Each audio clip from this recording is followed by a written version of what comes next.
Hey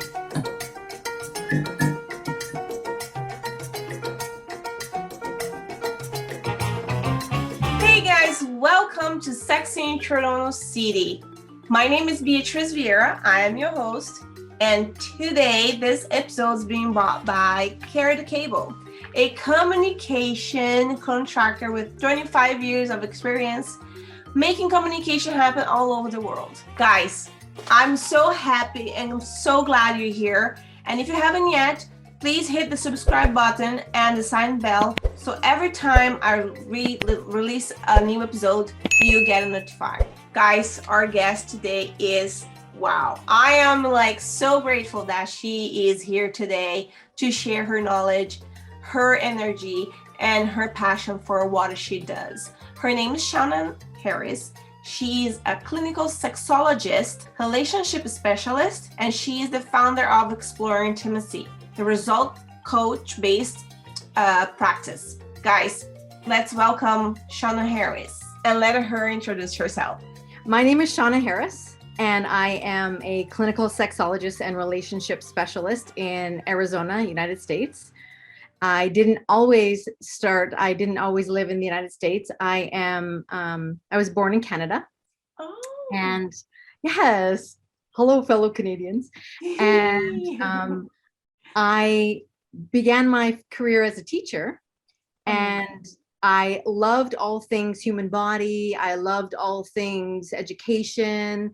I'm a complete extrovert. So being a teacher in the traditional sense, I loved, but it was the atmosphere of teaching life skills or human sexuality that I totally loved, because it was just different, and you remove the desks and you get to have a different interaction with the kids. And so that is where I first fell in love with the education of human sexuality. And then I got married and had 2 kiddos and moved to the United States, and yada, yada, yada, life goes on. And I found myself in abusive marriage, of which I knew that I had to make some choices. I feel like every woman sometimes go through that part where they experience the bad relationship, the abusive relationship, right? Yes. And hindsight's 2020. You look back and you think, oh my goodness, I was 17 when I met him and he was just wonderful. It was like a knight in shining armor. But life happens and you get smarter, and more life happens, and you find yourself in a position that is not healthy for you and your kiddos. And so I decided that I had to make some decisions, and I safely got out. And then, being a single mom of 2 kids that were in high school, I thought I've been a stay-at-home mom for a while. I need to get my ducks in a row. And so I thought, what is the best way that I could serve, because that fills my cup. And I just kind of went back to full circle. What do I love to do? I love to teach. I love to educate. I love to give. I love to serve. And human sexuality has always been, a passion. And I think the sex education that we get and that we give our youth is subpar at best. And I think that is ultimately sad, because that equips us to learn how to deal with relationships in the future. Yeah. And it gives us when we have knowledge, they say knowledge is power. And yes, I agree with that, but it's power, it's potential power. Unless you execute that knowledge, it's useless. Can we also say that knowledge is wisdom? Knowledge is wisdom, but you have to do something with that wisdom, right? Like you can't sit on it, because that's not useful, right? Yeah. So I just thought equipping people with knowledge was going to be a passion with mine. I didn't want anybody to have to go through the trauma that my little family went through.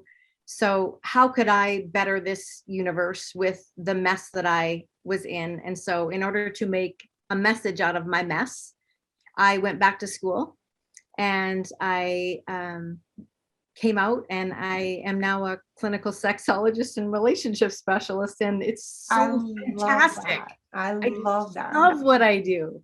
It's amazing.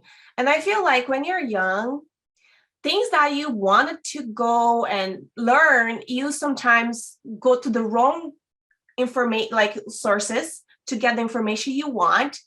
And having people like you, professionals, that can guide them towards the right path, it's amazing, right? And then you become a sexologist, also a relationship specialist. And then you didn't stop there. You always pushing yourself. Like I was reading like your little bio, and I was looking all your videos, and I fall in love for the people I'm gonna be interviewing. I fell in love like instantly for you, because myself, I know my background is Brazilian. I came in Canada, married also with like first toxic relationship. And I went through so much pain. And through my relationships experience that I had sexually talking, I always felt that there was not a space to talk about wants, needs, and, without being judged, without misunderstood.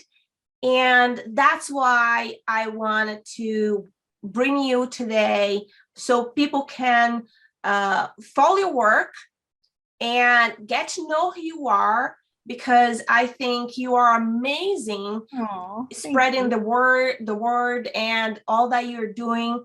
I wanted to hear about your book, because I'm very excited that like you went through so much in your life and you accomplished so much. So is that your first book, or do you have write other ones? Right. Okay, this is my second book, but I have not published my first, because I wrote my first book when I was going through my abusive marriage. And so it was sort of a healing journey for me. This capped my healing journey. This was such a beautiful gift that I gave myself, not to be selfish, but I thought it was pandemic wise.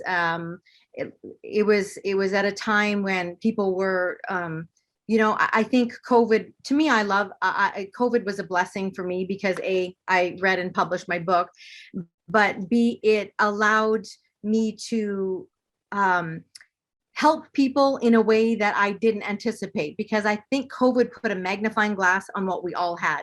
Yeah. So if you had a strong foundation with really effective communication skills and incredible conflict resolution skills, obviously relationships are not parallel. There's the ups and downs in the journey, and obviously that's life.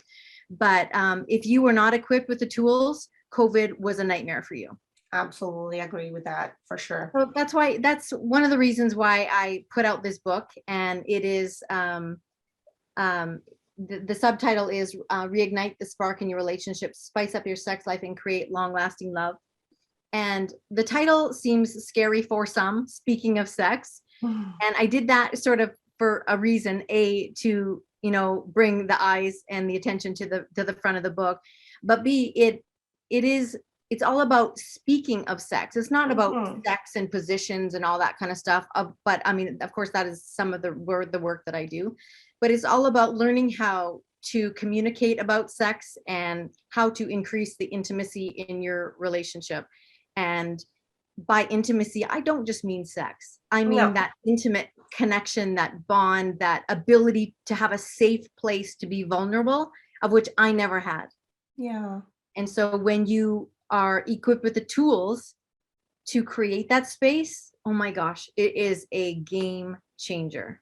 Why do you think people are scared to be vulnerable talking about sex? Like, even when you are like, example, in a year-old relationship, you still feel that fear of judgment. you know, if you are in a more conservative type of relationship, you are afraid to approach some, hey, you know, maybe this position, you know, is something that I want to try, and do you mind? Like, oh my gosh, I wanted you to just like be spontaneous in a vacation with me and grab me in a certain ways. Why do you think that people are so afraid to speak of sex? Well, I think that there's many reasons. I think that, are we okay to go on? I think you just froze there. No, I'm here. Okay. I think that there are many reasons. A lot of it is because of the way we grew up. You know, if we grew up with parents, grandparents, caretakers who, you know, sex was taboo, we're not bringing it up because A, we don't have the vocabulary, and B, there is a sense of fear, there is a sense of embarrassment, a sense of judgment, like you said. Nobody wants to be rejected. Rejection is huge. We don't want to look silly. We don't even have the, like I mentioned, we don't have the vocabulary. Like, how do I say to my partner, I've been really thinking about A, B, C, or D. Can we do it? Like, people, they even find those words hard to say. Absolutely. And so, you know, in the book, there's a downloadable workbook, a free workbook that is attached to the book. And it's exercises on how exactly to get that on the table, to take the discomfort and the yuck out of talking about sex, and makes it fun. Absolutely. And the book name is Speaking of Sex. Speaking of Sex by Shauna Harris. And where they can find? You know, it's online everywhere. So Amazon, Barnes and Nobles, basically any online bookstore you will find. That's amazing. Walmart, like pretty much all the online around the world. That's amazing. Amazing. I'm so glad that you find the strength to do it, because sometimes we can be afraid of a judgment and criticism and all of that. I know for a fact that I procrastinated for 2 years because I have this idea that I wanted to create a podcast where we can speak of anything and everything and not be afraid to say, hey, I'm human and I think that, well, let's talk about it, you know, let's brainstorm and give this information for everybody. So I admire you for that. I love that you made a platform that is safe, that allows people to talk about it. So I applaud you. Thank you. Thank you. And then I wanted to know, like, you know, because what a woman you are, like you always pushing yourself, you know, how do you come out with the Explore Intimacy? And you created that too, right? So Explore Intimacy is my coaching business. And so I started that originally, and I wanted to get the word out there. And being in a toxic and abusive relationship, your role, and because I was such an extrovert, I went from knowing everybody and anybody, and I could talk to like basically a rock. And I would come home with, you know, friends, whatever, from any place I had been. And so when you go through that journey of an abusive relationship, your world gets so small. And it was my family and maybe one or two other close friends that really I trusted, because you get into a place where you trust no one.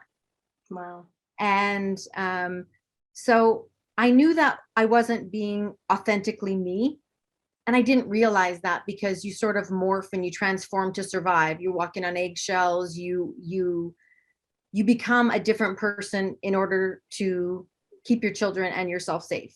And you already, like, you are always with the fear of Absolutely. A reaction, of a word, of a fight, of like anything that you can say, especially being an extrovert, because I am an extrovert myself. I found many times being isolated in myself.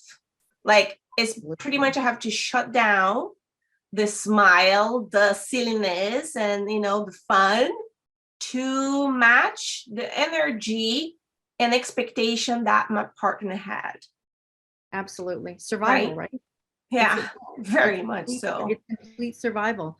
And I think you forget about the tools that you had coming in. You forget, like, fear was driving my boat. And it's when I look back, I think, oh my gosh, like I wasted so much time being somebody that wasn't true to myself. And it's because I wouldn't be where I am today. So I'm very grateful that I went through that. And, you know, when you hit rock bottom, there's only one way to go. You could choose to stay there, but that's not happening. So, I mean, I'm a little bit fiery and I'm a little bit feisty, and I am grateful for that because, you know, it got me to where I am today, and it allows me to educate and empower others so they don't have to repeat my I'm telling you, the people that come to you, they will be lucky, because I'm on the other side of the screen and I can already feel the strength, the knowledge, and the positive energy that you have, you know, like it's amazing. So I definitely recommend. I will come to you if I have some sexual problems. Come on, Beatrice, I'm waiting. So, you know, I talked to you today a little bit because I think the word is strange. Just like for me, it's strange when I hear Kegel. And this is a word that people can think it rhymes with giggle. You know, I'm gonna giggle or I'm gonna Kegel. We can do both. There isn't even really an agreed upon, like everything when it comes to the human body and the private parts, like we haven't even agreed upon the correct way to even say the word. Some people say Kegel, some people say Kegel. Males from where I'm, like, they call them dick ups. So I mean, there's so many. I know it's like a push up for your penis, haha. But like whatever you want to call it, it doesn't matter as long as you do it. I think I would change for me when I speak of that for giggle, because when you do it, you do it properly. Funny. You can giggle the next day in the morning, happy. Hey, whatever works for you. That's what you know. Everybody's different, and I just encourage everybody to do it. And you know what? A really easy, maybe more less awkward way to say it is, they're just pelvic floor exercises. So if you want to even say that, the right terminology for it. So when I talk to people, I did a little bit in like investigation, you know, around my circle and also on the podcast Instagram. People was like, oh, well, I know you speak like 5 languages and stuff, but which language are you talking now? So that's the language that I want you to teach them about the Kegel. So I know there's Kegel for woman and there is Kegel for man as well. So let's start like with the male part, because I think it's very awkward for a man and for some women to talk about that too. And today we're going to show them that we know how to Kegel. And that it's nothing to be embarrassed about. In fact, you know what? When people realize the benefits of doing Kegels on a daily basis, they're going to do it. Because I have clients that are, you know, in their 20s. I have clients who are in their 70s, and even upwards. I think my eldest or my most wise client that I have was 84. And wow. I don't care who you are. That was one of my questions. If Kegel is for like an age limit to do Kegel. So no, there's not an age limit, right? And like this, I'll tell you why. Is because, is there an age limit of which we allow people, well, maybe you have to be 12 to go in a gym, but to work out and to lift weights, you can be any age. And, you know, working out and strengthening your muscles is good for anybody, because there's longevity involved. It helps with blood flow, all of those kinds of things. So is there an age where it is more beneficial? No. Everybody needs to be doing Kegels. Wow. Everybody. Kegels, dick ups, pelvic floor exercises. And do you want me to show you in a Yes, minute? please. Okay. Yes. Because I know you asked if I could have little visuals. So here's my male model, obviously. And the red area or the dark pink, I'm not sure what it looks like on the screen, It's is red, all yeah. muscles. Okay. So these are your pelvic floor muscles, if you can see them. And they spread on either side of the penis and they go underneath the scrotum. So why are they beneficial for a male? Well, anytime that you work on your muscles, you are going to increase your blood flow. Blood flow is incredibly important for erectile health, for sexual health, both, you know, male and female. So that is one reason. When you are working with the muscles, I mean, what happens with the areas in between the muscles? They get stronger as well. So your erection will be stronger. It can last longer. Okay, so for people that has tendency, because it happened to me, that I had a boyfriend and like it gets in the action, he's excited, but then at some point he's go like, so if he do Kegel, that can fix the problem. Well, there's a lot of reasons why people could suffer from ED, erectile dysfunction. Obviously, our bodies are, I mean, they go through a lot. So your biggest sex organ is your brain. So stress impacts erections, depression, sleep, hydration, the way you eat, the way you exercise, everything that you do to your body will impact your sexual health. So if you are not taking care of your mind, your body, your soul, guess what is impacted? Yeah. So, but Kegels is a really a great way. Pelvic floor exercises are a great way to help in this area. And how do we do them for a male? Yes. Okay. How? Okay. Is there like a right way to do it? Yes. A lot of people get their abs involved. They're doing hip thrusts and they get their butt muscles clenched. I don't want any of that.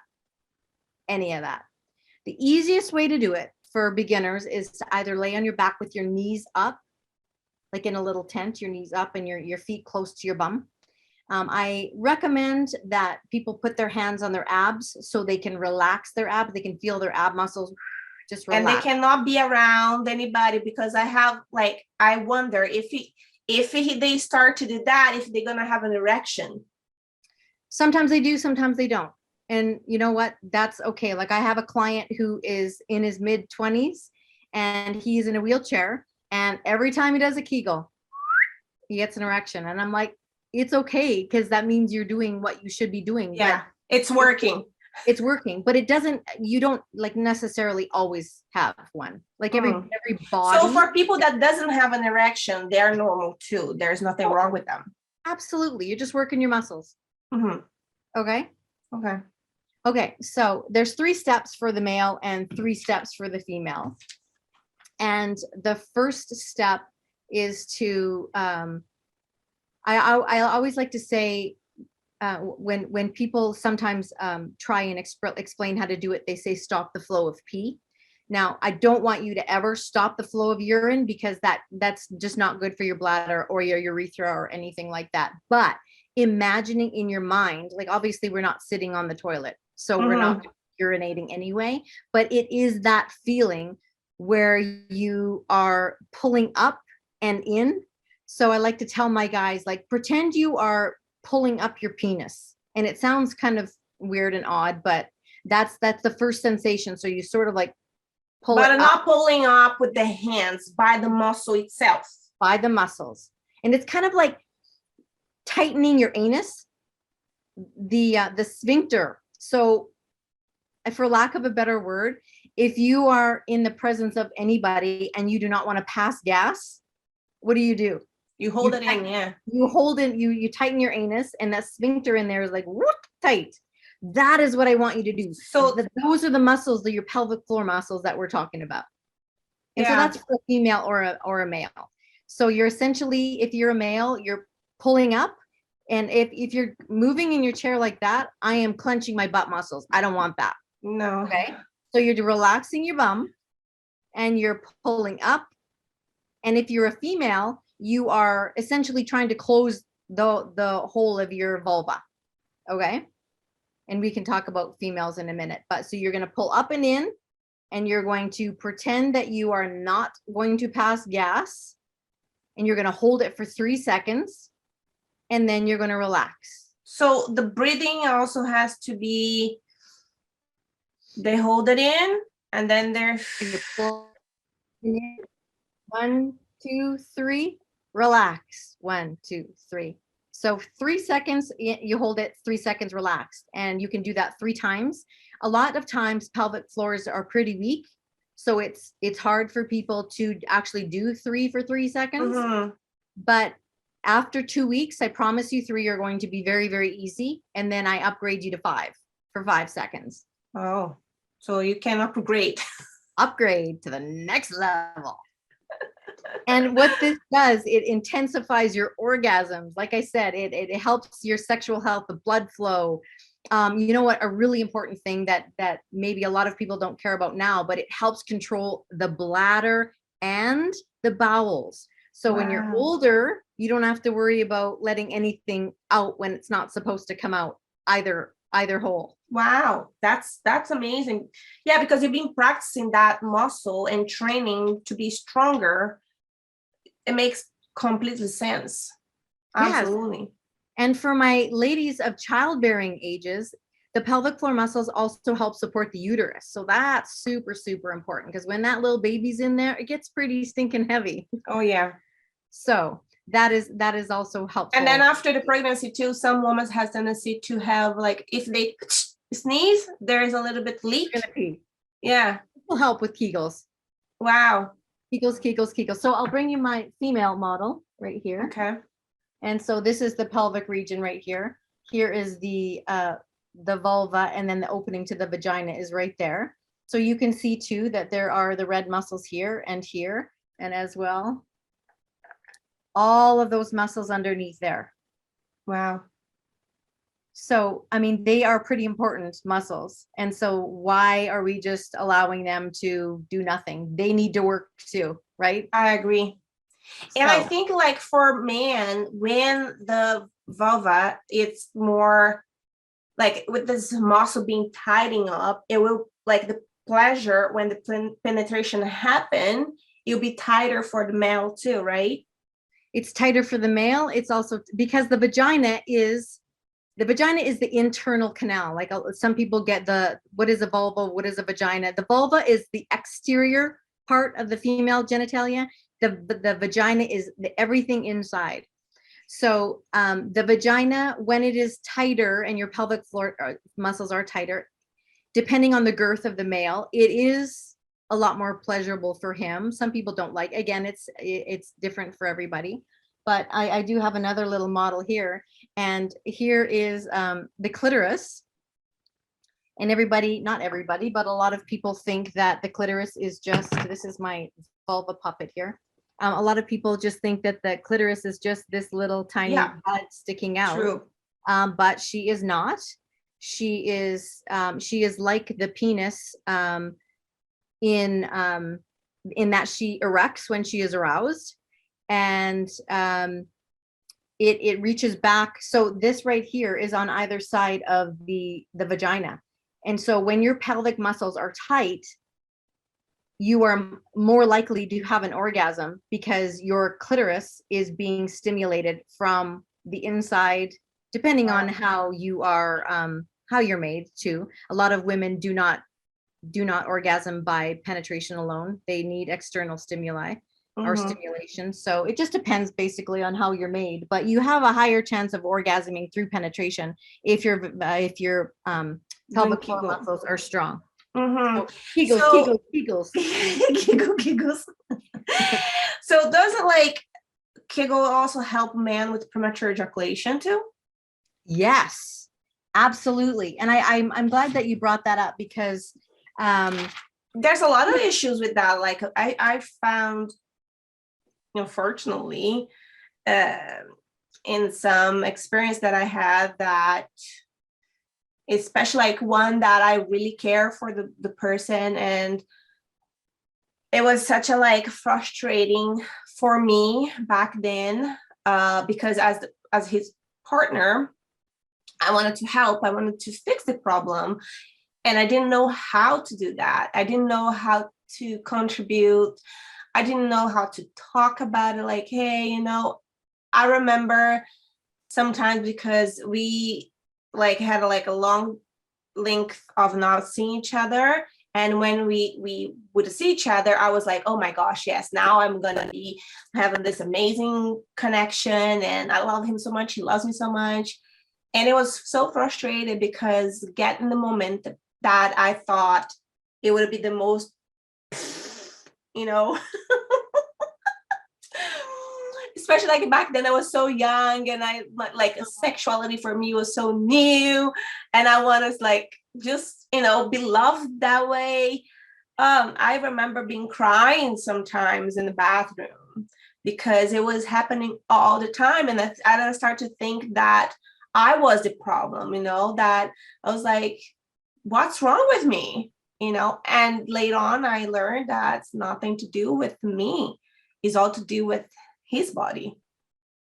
It's his body, and it's what's going on between the ears, because a lot of PE, premature ejaculation, has to do with both psychological and biological factors. And so you sort of have to figure out which tanks you're drawing from, and then work on all of them, because there's primary PE, and then there's acquired PE or secondary PE. So it's either lifelong or like you've had it since the first time you've had sex, or you acquire it for any given reason. It could be from abuse, it could be anxiety, it could be performance anxiety, it could be depression, it could be there's so many things. I remember one time, like I was there and I was like, think of your grandmother, think of your grandmother.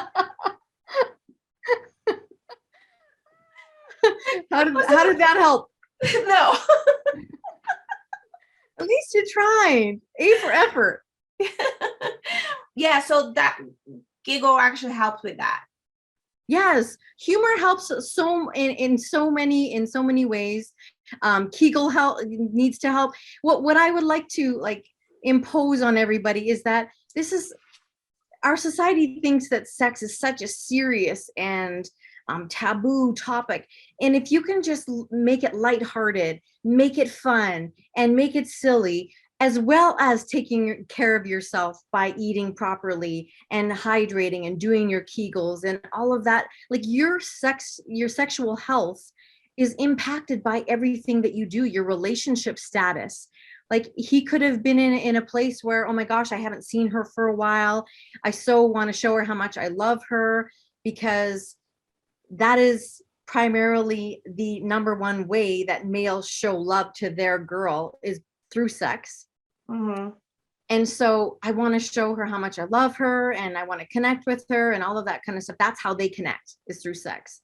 And if he is focusing on that, and I want to last so much longer, and I want to please her and all that, it could just be too much, and he could be focusing on the wrong thing, and within 30 seconds, a minute or whatever, it's over. And then both of you are disappointed, and then he beats himself up and it makes it worse. But I want to tell you how common it's so common. Yeah.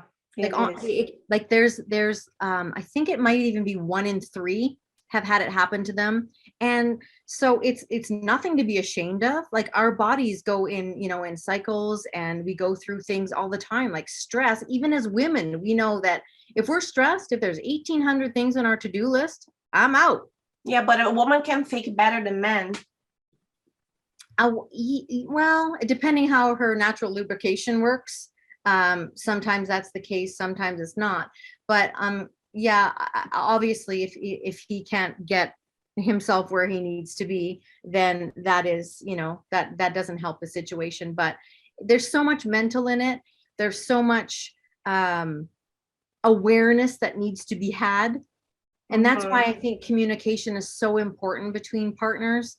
If you don't know how I get turned on, and you're just winging it, or you're using moves from your last girlfriend or what you saw in pornography, that's probably not going to do it for me. Yeah. And then I'm frustrated and it just, or whereas if we have a conversation or you do the little funny exercises in my book, you know, it's like a cheat sheet. Okay, my guy loves it when I kiss his earlobes, or when I massage his back, or when I do a strip tease, or like whatever. It could be anything. And he knows that I love when he kisses my toe, or just touches my back, or plays with my hair, like the juices start to flow. Whereas I'm completely different from you and everybody else on the planet. So it's not an easy conversation to have, but once you make sex a safe topic and a fun topic, and it's on the table on the regular, it's so easy to bring up. Yeah, I It takes agree a with while you. to get there. Yes, I agree with you. And one thing that you're saying, it's touch base, like it's touched my heart, because I am going on a sabbatic. Like, I'm completely sexually abstinent right now, because I went through relationships that it didn't work, and I was trying to make it work, and then I was like, you know what, I'm gonna leave for myself. I'm gonna focus on me. I'm gonna focus on my projects and my family, and I will not have any intimacy until I find a guy that is actually interested in get to know my persona first, get to know who I am. Like, don't try to get into my pants, because I have too much options for that, right? It's so easy for a woman. We just have a beautiful teeth and smile and long hairs and, you know, extrovert or introvert. Like, we can have a sex easily. Yeah. But get a man that's willing to get to know your favorite color, what it really like, what type of kind of egg you like. Did you like them boiled? Did you like them fried? Like, what's their favorite fruit? And try to show gestures of like, oh, I know you because you did that time. And even like when you try to converse or talk online, I get so fed up with apps, because you start to talk to a guy and you think, oh yeah, maybe no, he has a little bit more interest than the other one, and the conversation flows, everything's nice, and then suddenly the guy sent a dick picture. Like, it's so frustrating to be a woman sometimes. And I feel like man and woman too, like, let's not like just penalize the male on this, but I feel like we are dealing with relationships, sexuality, and the same way that we deal with objects. It broke, we throw it out, and next.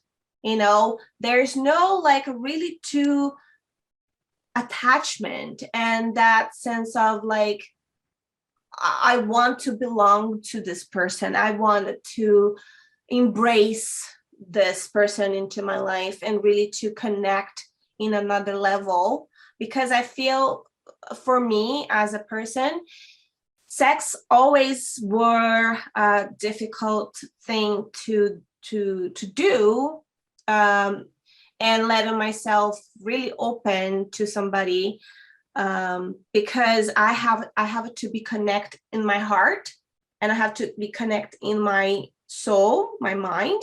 If I'm not in those state of mind, I feel I cannot, I have to like you enough to get in bed with you.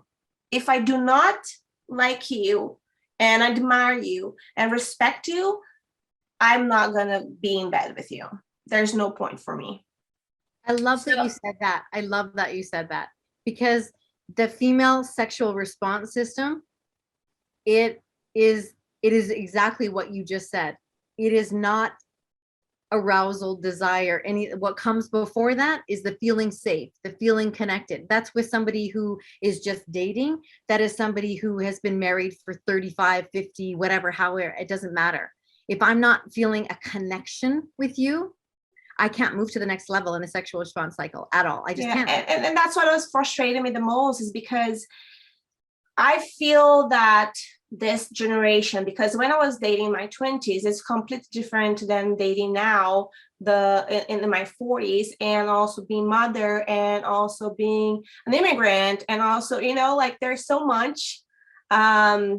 Sometimes you can just be talking, and I do have a little accent. I try to work hard on my accent, but it's just naturally who I am. But it's, sometimes people make me feel like, when I go on a date and the guy start to laugh because I said a word that was not the proper word or whatever, I get so frustrated. I'm like, are you gonna laugh? Are you gonna make fun of me? Like, what is the connection here? Like, let's really embrace, like, if you're with somebody, embrace that person, envelope the sense, like, I want to get to know you. You're a human being.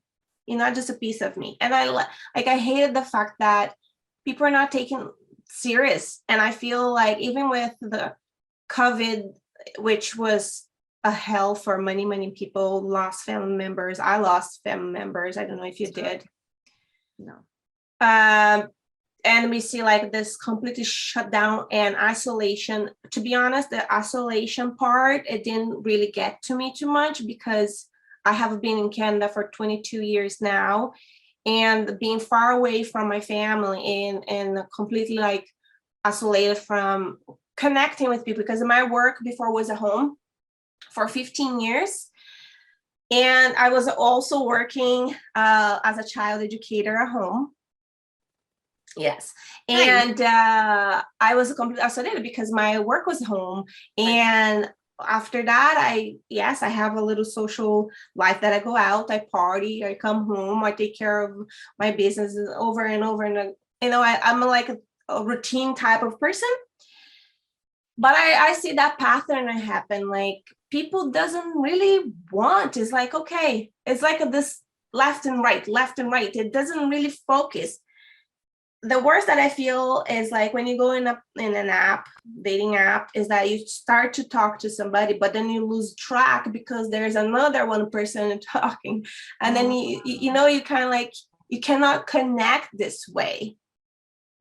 So it's, I don't know, I feel like people are not really putting the effort to get to know and get information. And that's why I'm like trying to bring professional like you that can help them to achieve that.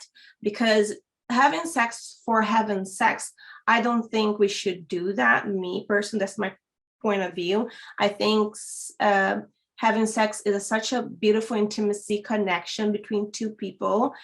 And I think a lot of men would not admit this, but a deep down they might, is that the best sex they ever had was when they were in love with somebody. Connected. Yeah. Right. I agree. Anyways, I like to talk. I love you. Keep going. No, but I want you to talk a little bit more about the Kegel with everybody and share that, because a lot of people think that Kegel is just for women. Others think Kegel is just for men, and it's for both. Correct? Absolute both. Yeah.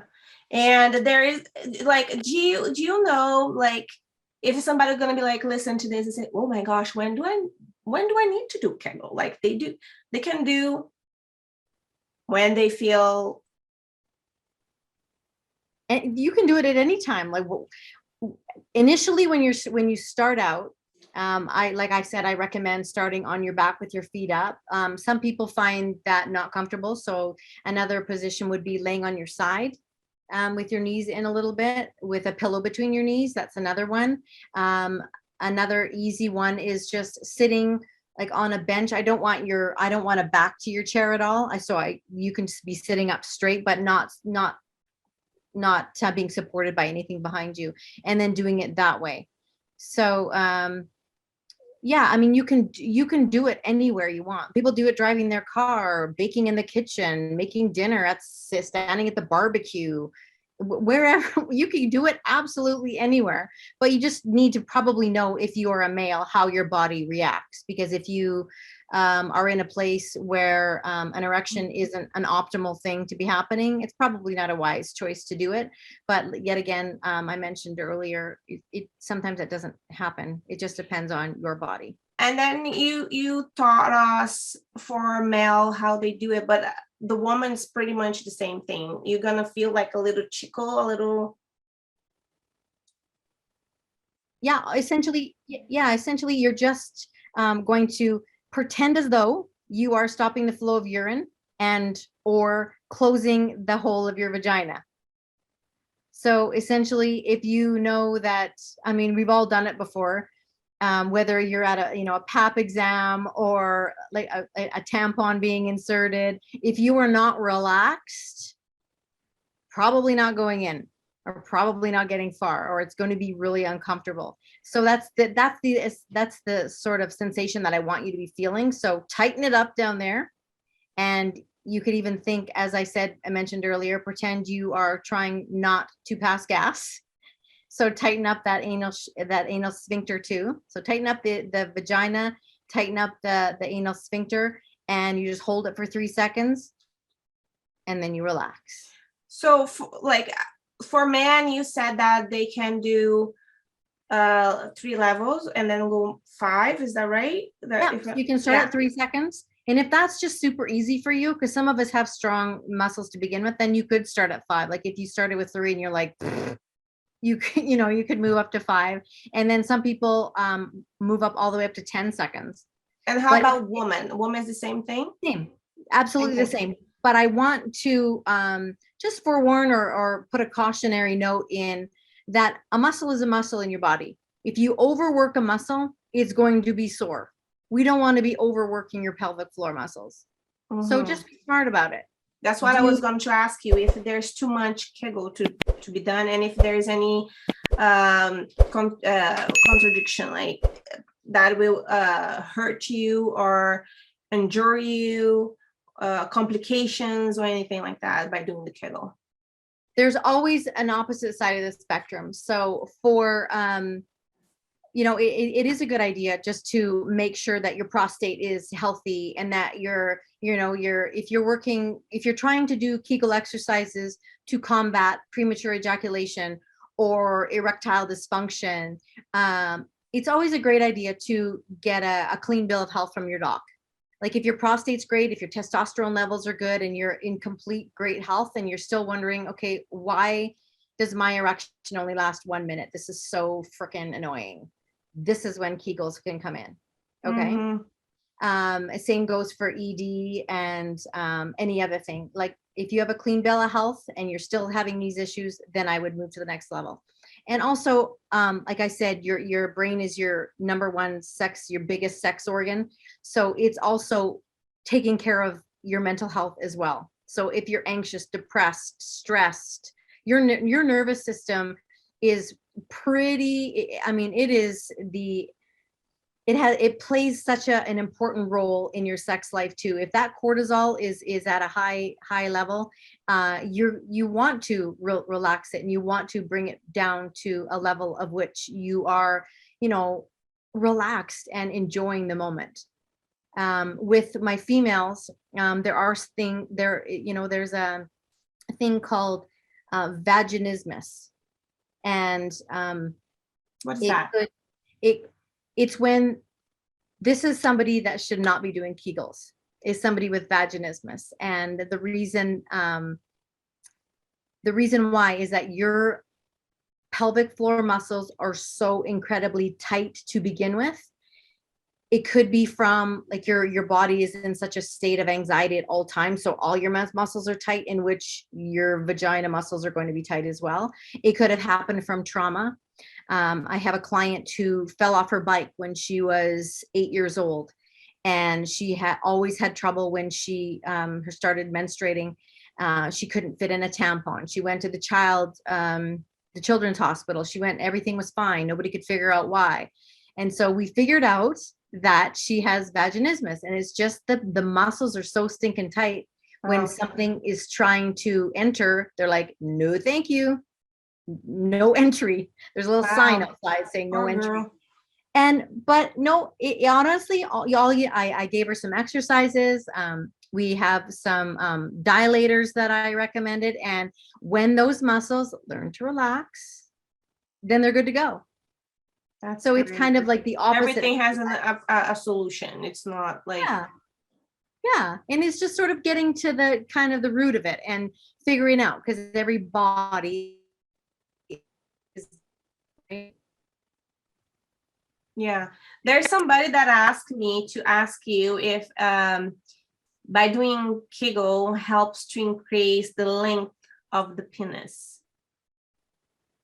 I love this question, and I get asked it a lot. Okay. You know what? If I had a megaphone and I could stand on the top of a mountain and reach the ears of every male on the planet, I would just love to. Well, let's do with the podcast as much as we can. Men, gentlemen, listen up, men. I would love to let them know that the length of your penis is not going to change with any exercises that you do. Now, having said that, if you are a gentleman with a bit of extra inches around your waist, it will appear as though your penis is shorter. So if you start eating healthy and exercising and are feeding your body nutritious foods full of nutrients that you should be eating, and you do lose a bit of that, visceral fat, it appears as though your penis lengthens. Okay? But I know all women are not the same, or all vagina owners or vulva owners are not the same. But I will say that men pay so much attention and they concern themselves so much about the size of their penis. And what I would love to say is that it's not how big it is, it's what you do with it. Can I say something else?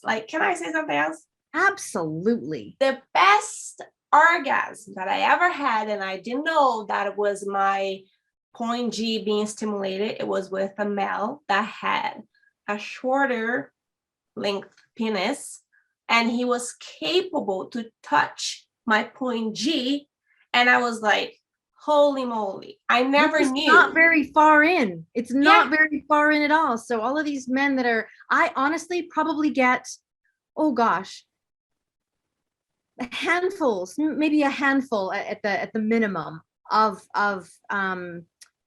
people reaching out to me trying to figure out how to lengthen their penis. And I mean, I think North America is one of the only continents that does not prescribe penis pumps for our males as they get older. And I think everybody should get out there over the age of 35 and get a penis pump. And it's not for what it does, a penis pump. A penis pump is what it does is it is going to help maintain a healthy erection. So there's the ones that I like and the ones that I recommend most are the ones that you can use in water. So you can do it in the bath, you can do it in the shower. It's less aggravating on your body. It doesn't hurt.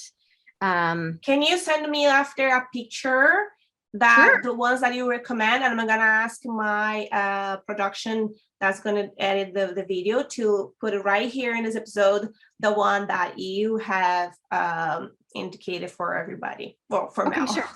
Sure. So there are a few ones that you use with water, and there's obviously ones that are manual that you don't need water with, but again, it's personal preference. But the ones that I like are less intrusive, so to speak, are the ones that utilize water, and you use them once or twice a week, and it gets that blood flowing, because when you don't use it, you lose it. Mm-hmm. you know, I have so many people that reach out to me from different countries where masturbation is so taboo and it's not done. You'll go blind. You'll, all of these things are going to be You're gonna go terribly to wrong with hell. them. Yes, all of these terrible things. And I'm here to tell you that self-exploration is crucial in figuring out your body. So I when I was doing my podcast, I had a, like, because every Saturdays I do live with Brazilian guests, and I wanted to bring the English guests as well at some point and do lives on YouTube, but I'm preparing with my production team to be like super professional to do that. And there was one lady that she said that she never had sex, and she's in her 30s, late 30s. And I like what it related to this that you're talking about the male pump to be used so he can get stimulated. In my head, I go, Beatrice, you are in a sabbatic and you haven't had sexual activities for about 6 months, 7 months now. And do you say the same thing for women? Should we be penetrating ourselves with a toy or something so we don't like lose the lubrication or the sensation, or is the vagina is going to close? It like The vagina will not close.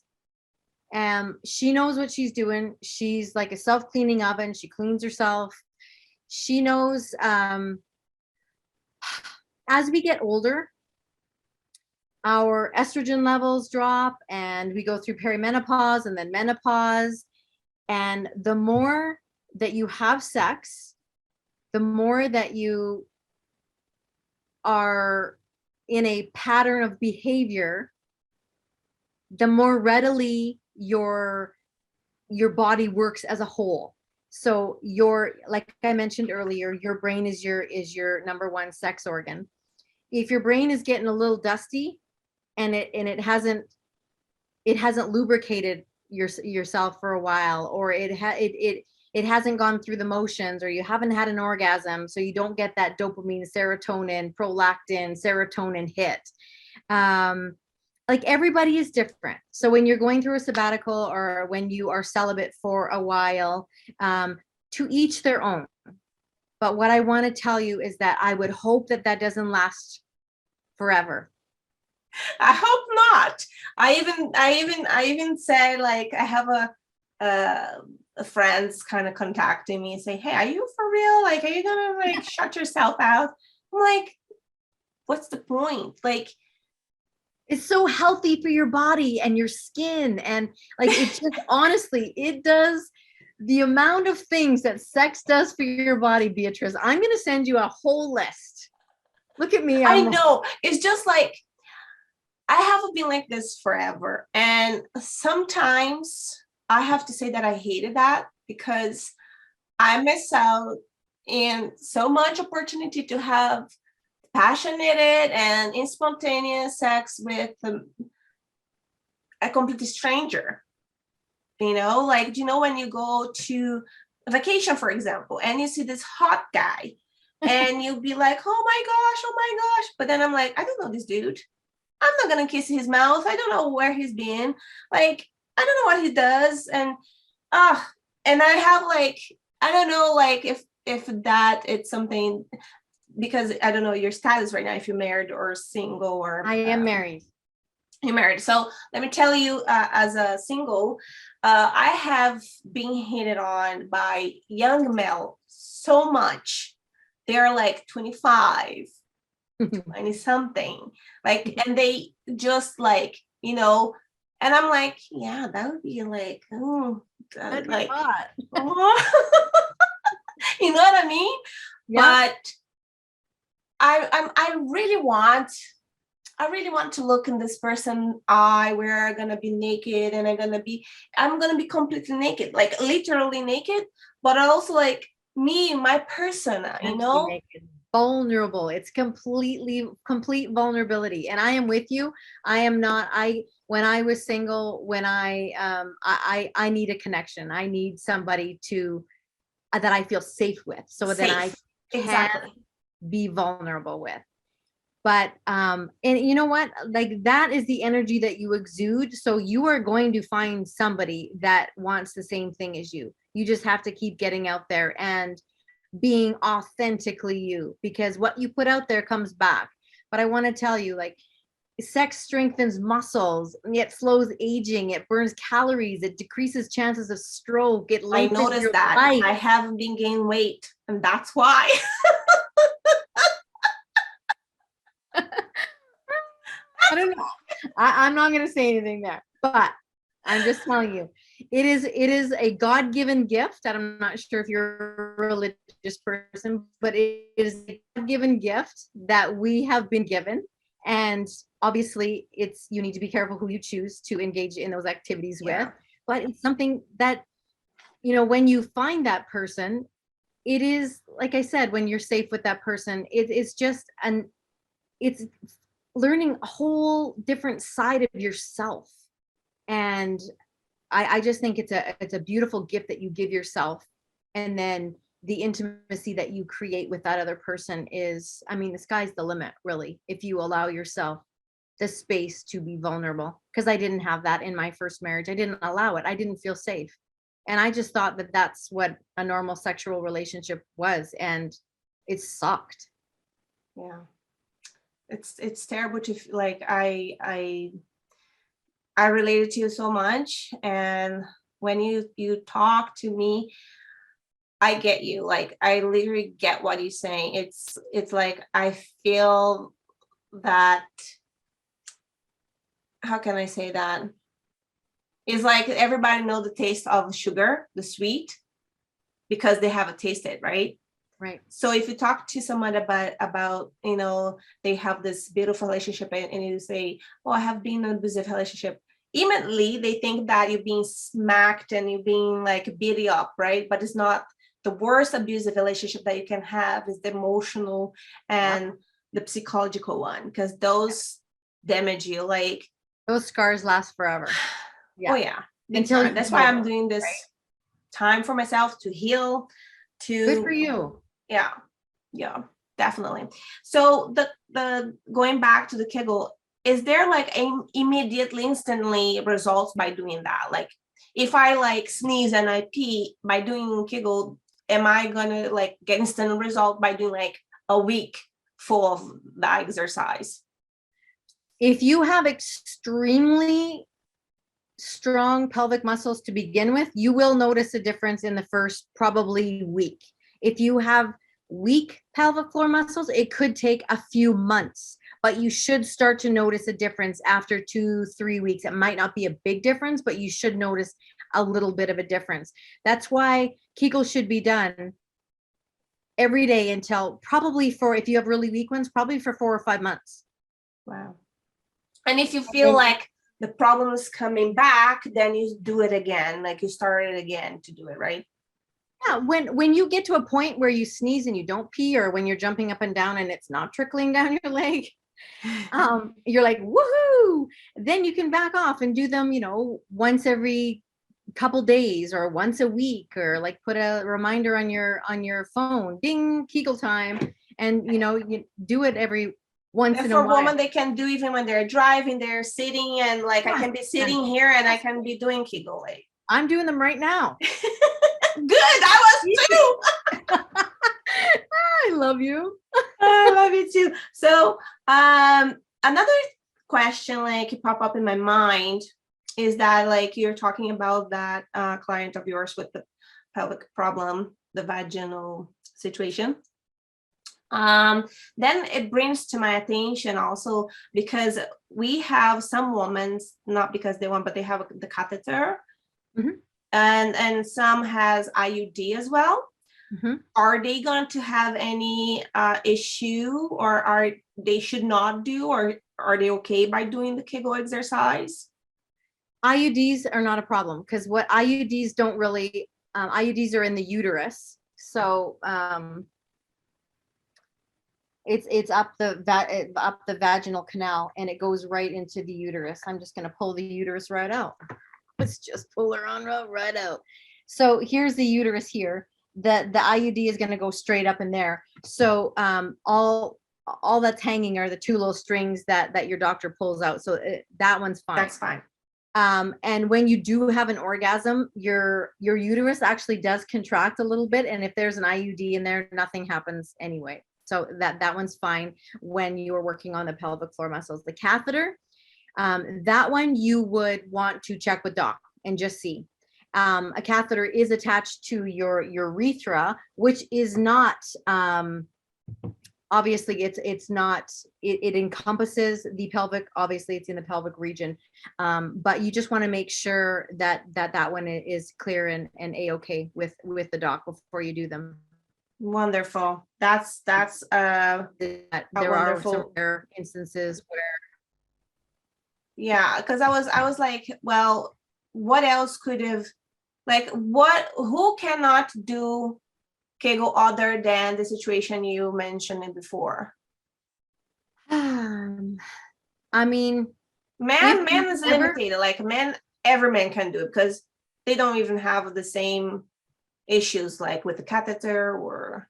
Well, if we've got an enlarged prostate or prostate cancer, or we've got some issues in the pelvic region, we're going to need to talk to our doc.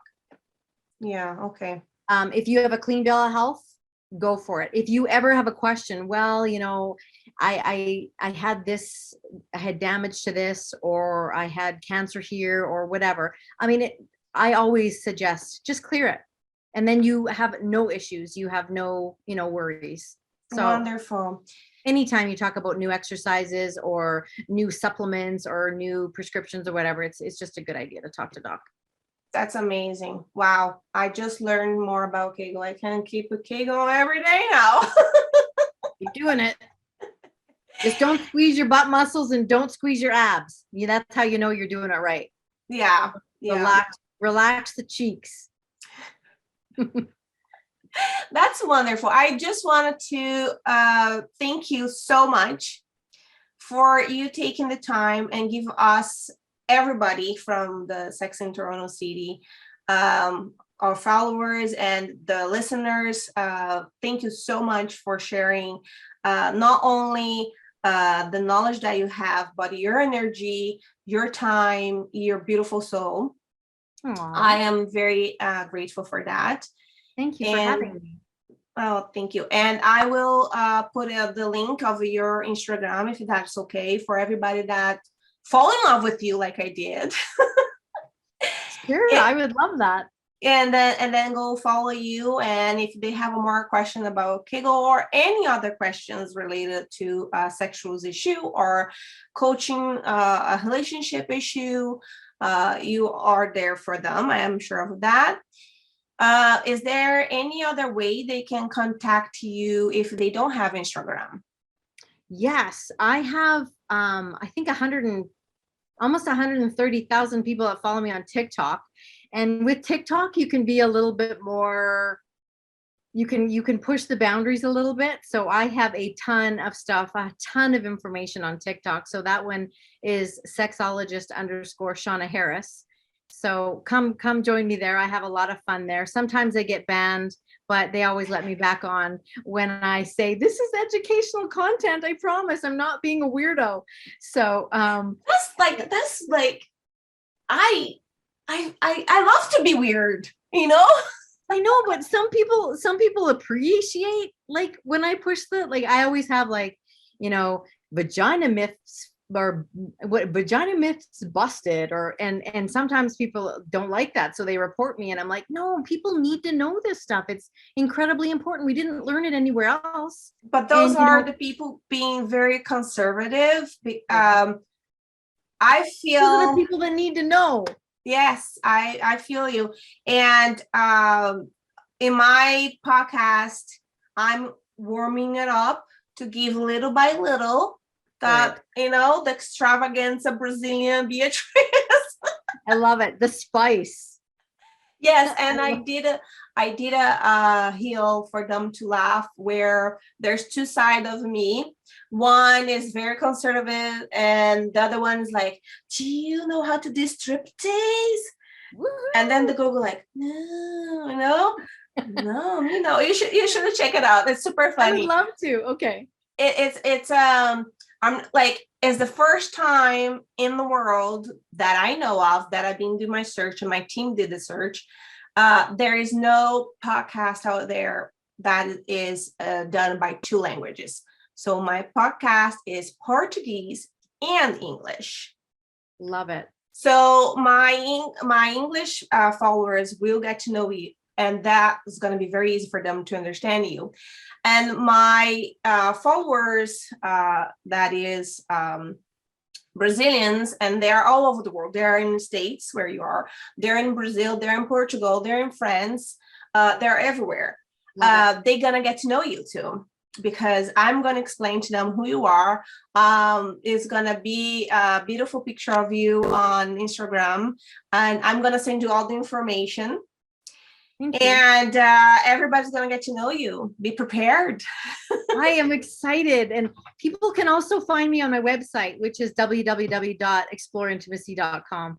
I welcome it. I would love to help. My passion, my mission was just to help one person. And, once the ball started rolling, it's just addictive. So I can't wait. I love for you to send me on Instagram after the link again, and I'm gonna ask my team to attach with the video when they do the editing. Okay.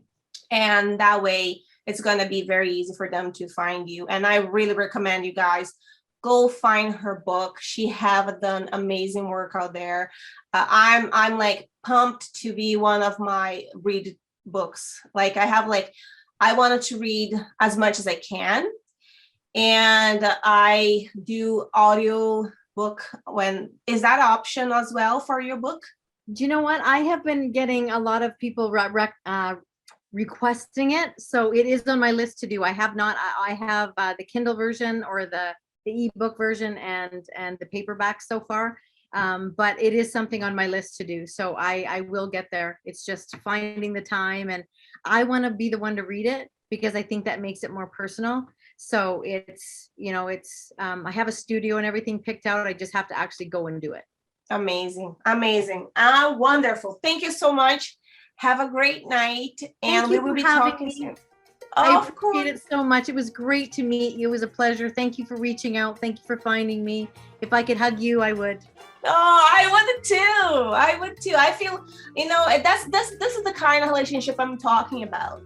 The connection, when you can be far away with, like, you are there in the States, I'm here in Canada, and then we talk, we can understand each other, we can connect, and that's not such a hard thing to do. And I feel the world need that. The world need to feel connected.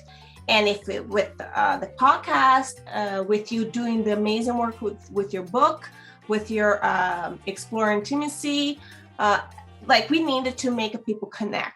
I totally agree. That's what it's all about. Connection Absolutely. And communication, right? And then the sex is coming. Sex is the cherry on top. Okay, darling. Good night for everybody. And thank you for being here in Sex in Toronto City tonight. Thank you so much. Bye. Bye-bye.